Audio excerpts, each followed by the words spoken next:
So this is gonna be a quick video about how you clean the filter on a Dyson Outsize or Dyson V11. Previous Dysons had a filter up here, but that's no longer in use with the V11 and the Outsize.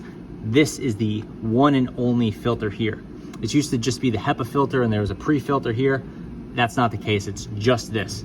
So to clean the filter, get your vacuum, hold it steady, turn this, pull it off. This thing will be pretty dirty if you haven't been cleaning it. Don't worry about that. It is washable. You don't have to throw it in the garbage. The first thing you want to do once it's off is you get it, tap it into a waste bin. I'm just doing it here for instructive purposes.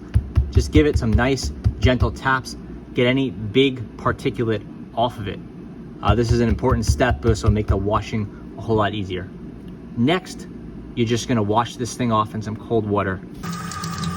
Okay, so I'm washing off the filter now, just getting some cold water, and I'm going to, again, just wash it. It's really simple. You don't take anything apart. You don't have to be overly rough with it. You just wash off the dust and let it flow down out of the filter. We'll get this area cleaned off on the outside.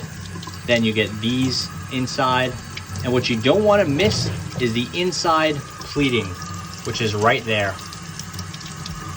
Make sure that stuff gets nice and clean.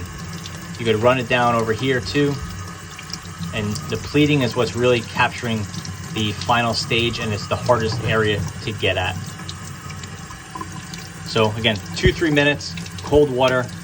You want to get this thing as clean as possible while not damaging the filter. If you do damage the filter, don't worry about it. These things are replaceable. To get a deeper clean, you can put your hand over the bottom, fill it with water, put your hand over the top and give it a shake. It requires a little bit of dexterity, but it'll help really get everything out of there. And now you want to shake it dry, get rid of any excess moisture. This step is only going to decrease your overall drying time. It's not doing anything particularly creative or super important. It just means there's going to be less moisture in there to dry off. So at this stage, the filter is clean and it's shook dry, but it's definitely not dry.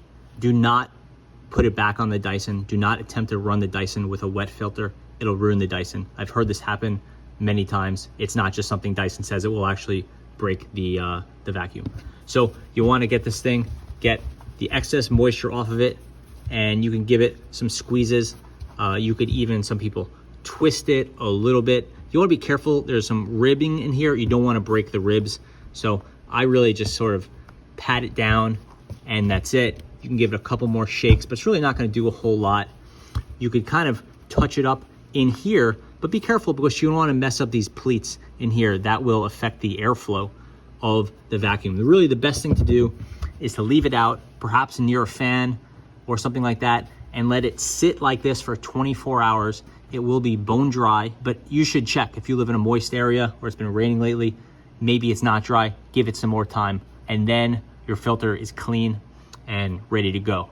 Dyson recommends you do this once a month. You don't really have to do it that often, but if you have pets or you live in a dusty house or an older house, then you should clean it out accordingly.